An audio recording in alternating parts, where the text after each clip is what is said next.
Hello friends, welcome back. This is the second part of the video. In first part, I just showed you how I have generated this YouTube video automatically through the AI agent which I have written through code without using any automation tools like Na10 or Langflow. Now this part I'll be explaining the implementation or the code so you can also build this kind of agents. And to before going through that, let's see the new video how it has been uploaded. So if you see, this is just published now, 31st December. Today is the 31st December and this has been published now. Now since we have everything done correctly, let's go through the code. This is the main controller. And before even I go into the controller thing, I'll just show you the project. So this is the News AI project. This is the automation tool or the AI agent you can think of, which I have written completely in Java as a Spring Boot project. Now let's go to the application.properties first just to show you what it has. These are self-explanatory. It's running on 9090 port. The name is News AI. This is the OpenAI API key which I'm using to invoke OpenAI functionalities. This is 11 labs. Okay, just to confirm, this OpenAI API key at this point I'm using to generate the news from OpenAI, the transcript and all. And I also can use this API key to generate the images from OpenAI if I need to. Second one is this 11 labs API key. This API key I'm using to create that means that text to speech functionality, right? TTS, to convert the transcript into an audio in MP3 file I have generated, right? This one, this audio. So this is what I am getting done through these 11 labs. And if you see here, this is that 11 lab, and if you see, this is today I just have generated. So this video, okay, so this has been done through this API key, and this is the voice ID. The voice you are hearing is because of this voice ID I have used. So you can use any different voice ID and your audio will be on that voice. Next is replicate API. This is stable diffusion. So I am using means I'm generating the thumbnail, right? If you see here, these thumbnails I have generated through stable diffusion. I can also use any other AI agent to do that. But for now, I found this is not very expensive. This is quite okay and it's generating proper images. So that's why I'm using this one. Later on, I'll do more research on it and I might be using something else to generate the images. But for now, I'm using this stable diffusion replicate API, and this is the API key. Now the default prompt which I'm using at this point. So this prompt is basically telling OpenAI that uh, create a news title and transcript for India, for which is like the most prominent topic in last 6 hours. So this is the overall prompt actually. This count is three. Initially, I was generating three images for one particular news, and I was dividing the images when I was generating the video, like say 60 seconds video, I was having 20 seconds. I was showing each image for 20 seconds, and that I was doing through programming, and it is still there. So if I choose to show multiple images in the video, this will be used. These two parts, uh, let's explain. These are the essential to generate the video using the audio and image in your local machine. So I'm using this FFmpeg uh, library. So to do that, what you have to do, first you have to go to this FFmpeg org, and then you have to click this download, which will show you the Windows section. So click this Windows section and then Windows builds. When you will click this Windows builds, you will see all the builds. So I chose this one. You can, I think better to choose this one. This is Win64 and this is the zip folder.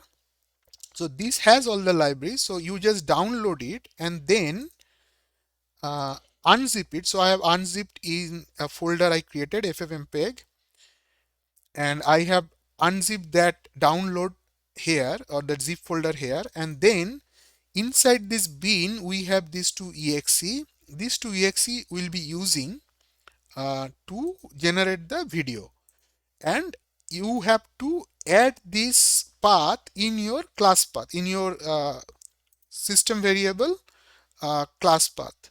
So environment variable, if you go here, you see this path. So you need to add this path here. That's it. So you just add it here, and then uh, you will be, then you can check in your command prompt that this is in your path or not. So if you do this, you will see it's showing that FFmpeg version is installed in your machine. So it's in your class path, and this will help you to generate the video. Now going back to this application.properties. So these are the features I have used. I wanted to make this video more attractive in different ways, or I was just playing with it, right? So what I did, transition. If you need some transition in that video, transition means in between, if you are using multiple images in the video, right? So there will be some transition effect. If I change it to true in code, I have used this flag and implemented a logic to do a transition, means there will be some fading effect between the two images. So that will be the transition. Subtitle, if you want to show subtitle on the video, just we need to change it to true, and I have the logic written while creating the video to add subtitle. How it will be doing, this section, this is where I am adding the transcript, and this transcript will be used to generate the subtitle. Based on this transcript, the subtitle will be added to the video. Now next is shorts. These shorts, if I change it to true, at this point I am generating shorts, so it will generate a short video and upload it to YouTube. If I change it to false, it will generate a normal video for YouTube and upload it to YouTube. And not only the video, it will also generate the images, actually the thumbnails for shorts, as well as that landscape thing. So this is that short flag. Background music, if we want to add a background music to that video, just we need to change it to true, and then this path will be used. This is where I have kept a sample background music, which is here. So this background music will be used in the video. Yeah, so this background music will be added to the video. Not going into it because I don't need at this point, but I have tested and all these are working perfectly, and code is handling all these features. Now next one is audit logging. So if I want to log the audit, means in the database the final product. So let's see what is getting added into the database. So if you see, this is the fifth row we just added now. So it has the title, it has the video description, it has the file path of the video, it has the final YouTube URL which we can use to post to any social media at any point of time, and it has the status success or failure. If it's a failure, it will show you the error message why it failed. So this is the audit logging, and just by using this flag I can turn it on or off, this audit logging. Okay, so this is another thing, because this particular field in this audit log, this video description is too big, right? So if I don't really need it, basically I do not see much use of it. So at any point of time, if I want to keep the audit logging on but don't want to record this field, I have this particular flag. By changing it to false, the audit logging will happen without this field. Now this is self-explanatory. This is the MySQL database connections using which I'm connecting to the database to log the data. And this is the JPA configurations and all. Okay. So this is the configurations. Now let's go to the code. So this is the controller and this is the endpoint. And what I am doing, this was for testing because I do not want to hit OpenAI every time I was testing, just to reduce the cost, right? Because every time I'll be testing, might be costing some cents. So for testing, I had this. For real scenario, I am calling this service, OpenAI service generate output. So let's go to the service and see. So OpenAI service and generate news output. So this is where I am hitting this API URL. So if you see, this is V1 chat completions. This is the URL we need to hit, and this is the model I am using. So this model means it costs less. So I'm using this model. For better results, we can change this model. It will incur little more cost, but it will give you the better results in a response. And this is my prompts role, and so this is a system role. I've given these commands, and this is the user role. I have given this data, and this is the default prompt which I had here in application and properties. This is what I'm using, the default prompt, and then I'm hitting it as a REST API call. So I'm using a REST template to making a REST call, and I'm getting a response. From response, I am basically getting a body, and then as a node I'm getting all the response, and then from that node I am getting all these informations. So this title, transcript, and video description. If you see my prompts, I have clearly asked that generate a JSON object with 3 fields: title, transcript, video description. So this is what I am getting out of the nodes: title, transcript, video descriptions. And this video description I'm using for YouTube video description. This transcript is I'm using to generate the news. This title is the title, and also I'm using this title to generate the image at this point. Okay. Now go back to the controller. These are the things I'm printing here to check. Next, what I'm doing. So initially I thought of generating different files using the timestamp. So that's why I had the timestamp. Later on I thought of no need to create this because it will use lots of space, because nothing will be deleted at this point. It will basically override the existing file and generate a new. So I have commented this out. If you want, you can use this one. You just need to add or concatenate that timestamp along with that video name, means file names, and it will keep generating new files. So this is the output file path where I will be generating the audio. Now the next call I am doing, text to speech service, convert text to speech. This is the 11 lab call. Let's go there, text to speech service. So this is that call, and I am using this 11 lab API and the voice ID as I explained in configuration, and I am again doing a REST template call here. This is the call, and I am using this endpoint. I'm calling this URI, and I am saying that okay, generate the video in MP3 format, and I pass the voice ID, and then made that REST call here and got the response back, and I'm writing whatever I'm getting out of that response body. I am writing that into that file.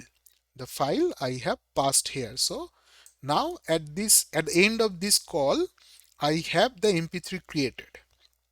Now the thumbnail directory. Now if you see this one, this will generate the image, thumbnail image in a normal format. So I have a method for that. I have a method to generate multiple images as well. So that is also there. And at this point, this one I have written. So I have written multiple, means I was testing different scenarios, right? So I wrote different utility classes or different methods. Now I'm using this stable diffusion call. So this is stable diffusion service, generate short images. I have passed the uh, title of the news and the output path. Output path is basically where I need to create the image. So let's go to that stable diffusion service, and so it has many methods. I have written many methods for different use cases. So this is generate thumbnail use. It will use it will try to create, like, in this format, if you see. And then uh, yeah, then I have resize image. I am actually resizing. Basically, its stable diffusion is not generating image in the correct uh, scale, rather I say in the correct width and height. I'm saying it's doing a default one, so I had to resize this one. So I wrote a method to resize this one, and then I was converting also it into from web to PNG format. So all this implementation is there. So this is the method I am generating the image for shorts, and this is the prompt. What I'm doing, I'm passing the title and asking it to generate an image for this title, and said that okay, 9:16 ratio, you generate the image which is for shorts. So this is how I am generating the image. So this method, I'm not explaining it in detail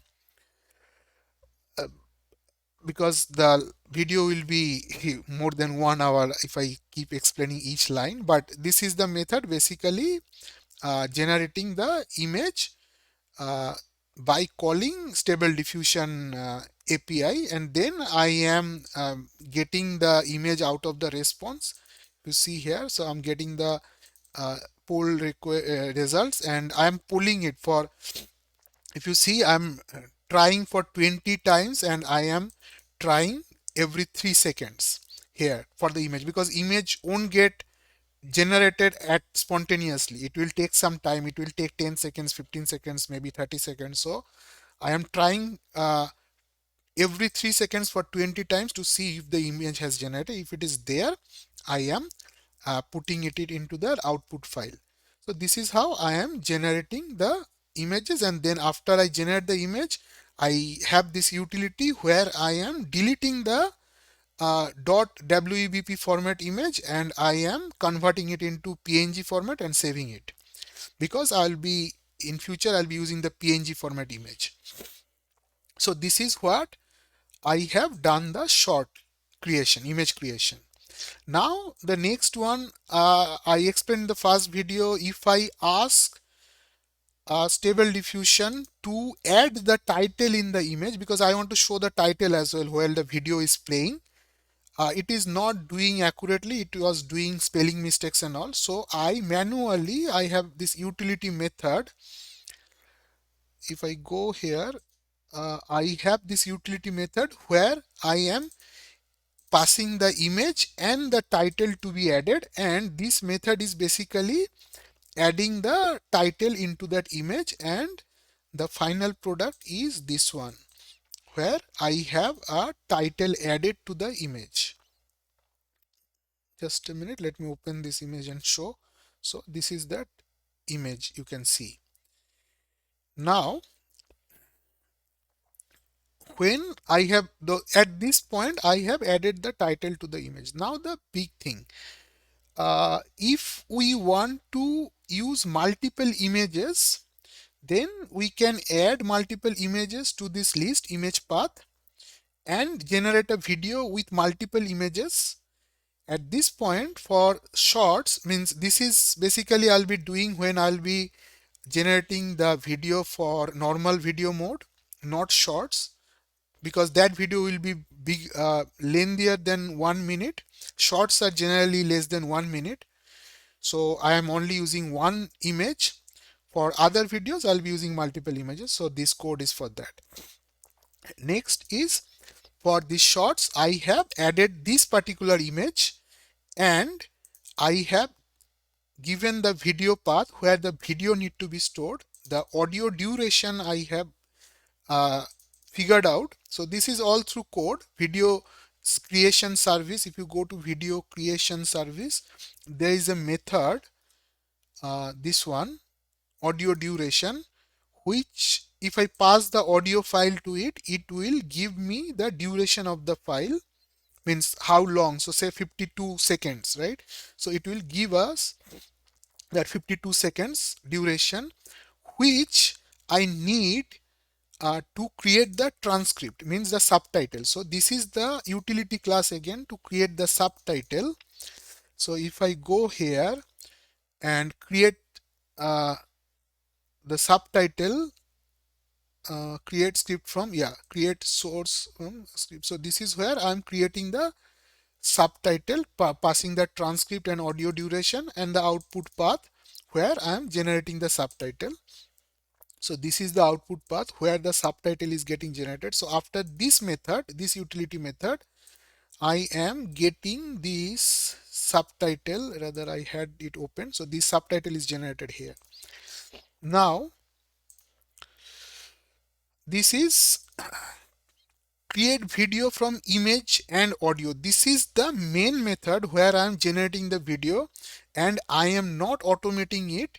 Means automating it means I am not using any, I am automating it obviously, but I am not using any generative AI plugins or API to do it, so I can reduce the cost. And this is where I have reduced the majority of the cost, because this is very expensive.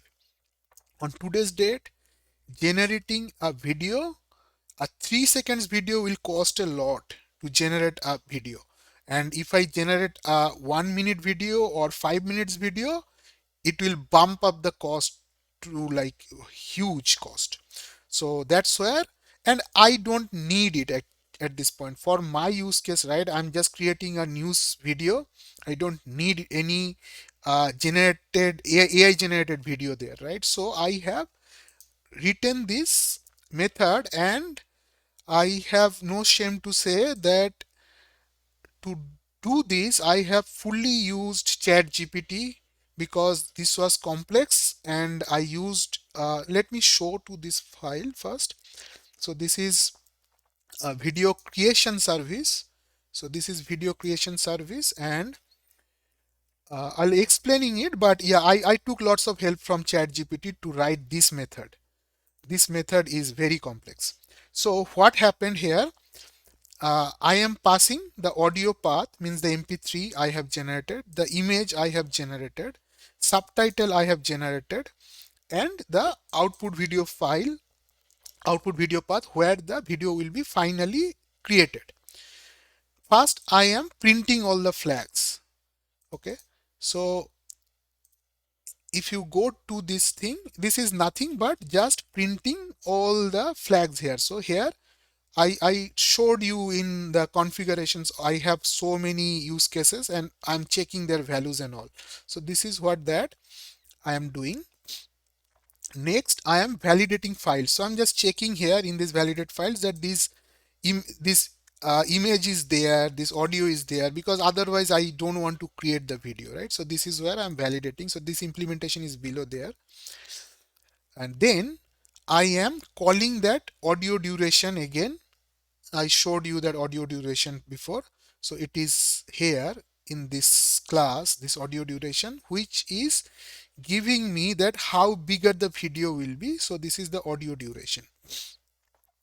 Now the two main thing, right, which we saw here, these two things, I will need them to create the video now. So this is where I am getting this path or that exe. So these are the two exe I need, and I have added those paths here and got it from application.properties, and I need to add that in the command. And then if the image size is 1, this is happening. If I have multiple image, then this code will be used. so it can use multiple images and it can concat those image files. So what it is doing, this is the single image scenario at this point, and this is the multiple image scenario. After that, what it is doing, audio input, it is adding the, so here it's just added the image in the command. So this is the basically the command what we need, and we are adding, if this dash I is for input, so I am adding that or image input here. And now once the image input is done, I am adding that audio input here. And then if those flags, right, if that background music flag is true and that file is there in that path, I am using the background music as well. Next, the filter complex, right, if this subtitle I need to add, so I will be adding that subtitle here. Then these are the codes it's needed to be generate the video.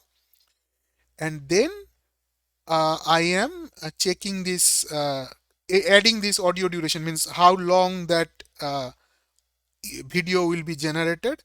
And finally I am giving the output path where the video will be created, and then execute FFmpeg.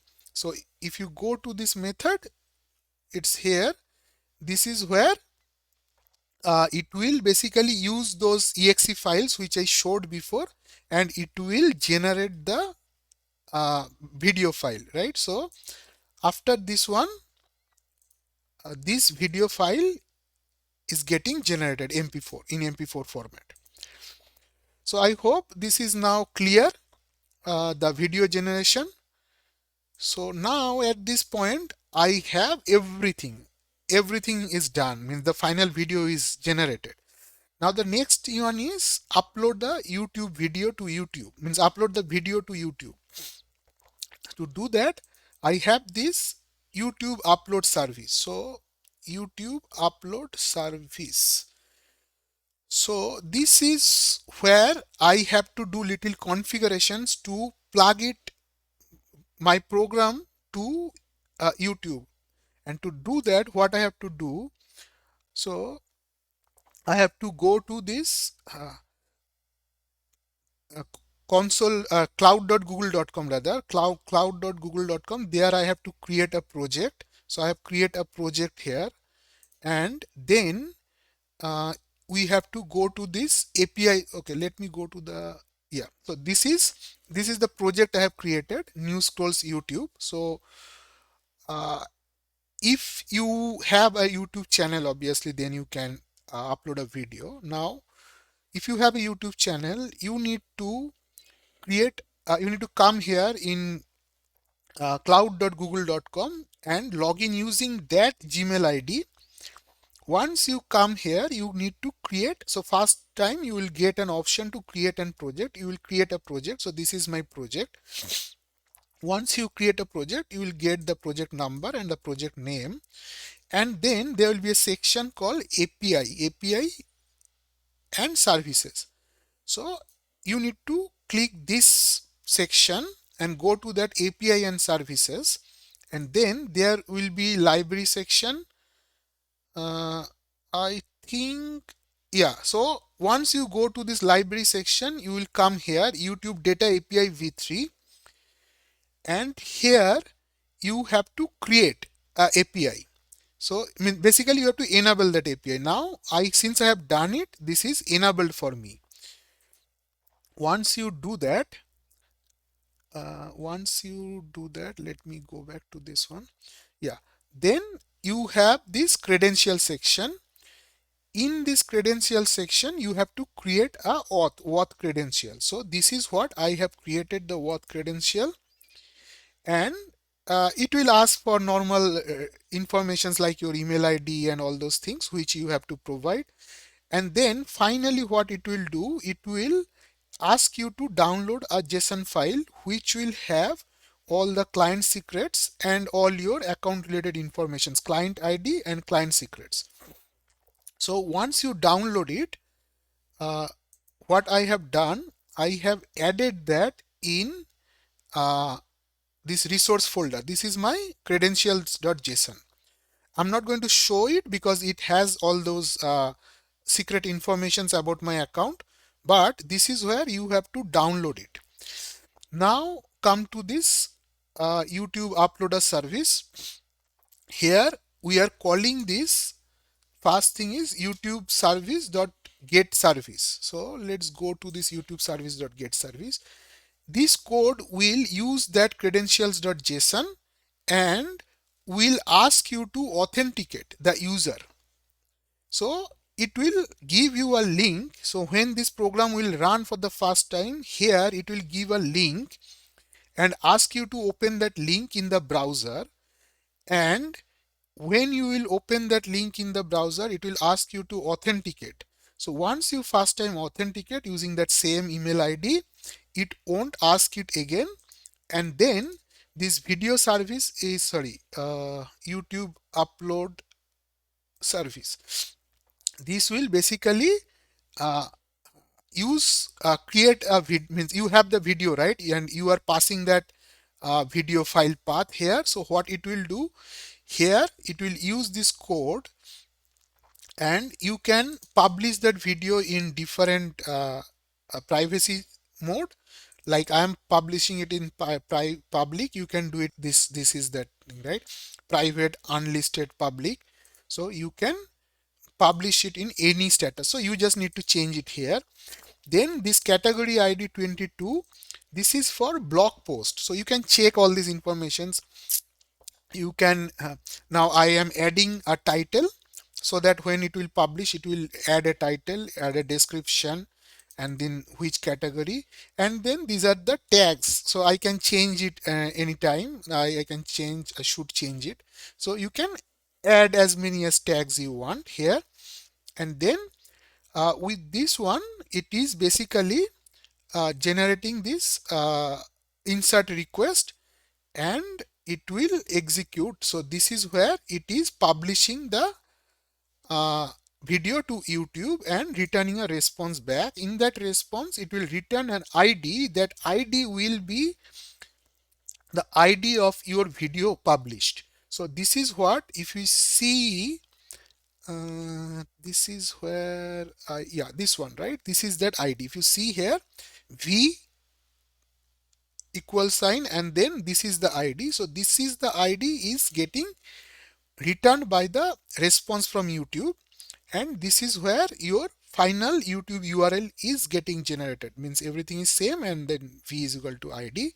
So this is how I am returning back the final URL. So here I have this video URL returned.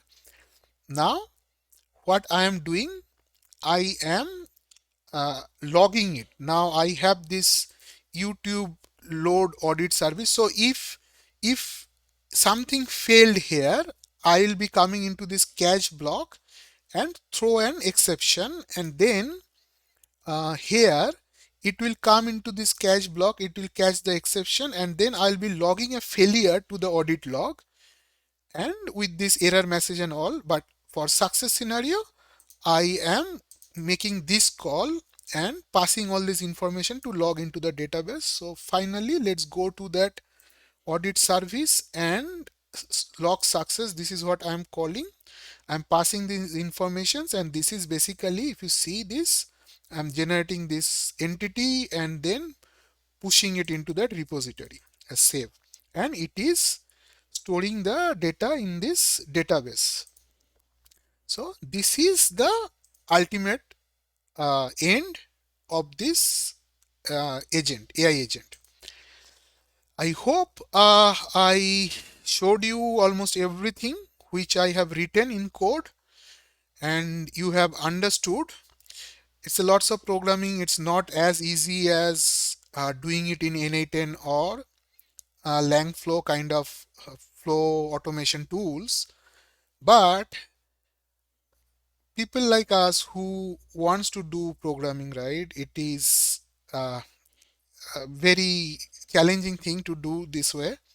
And the next thing is it will reduce the cost. That's the most important thing. It will reduce the cost by 60% to 80% at least. Means if you do more complex things and handle majority of the things in the program, it will reduce the cost.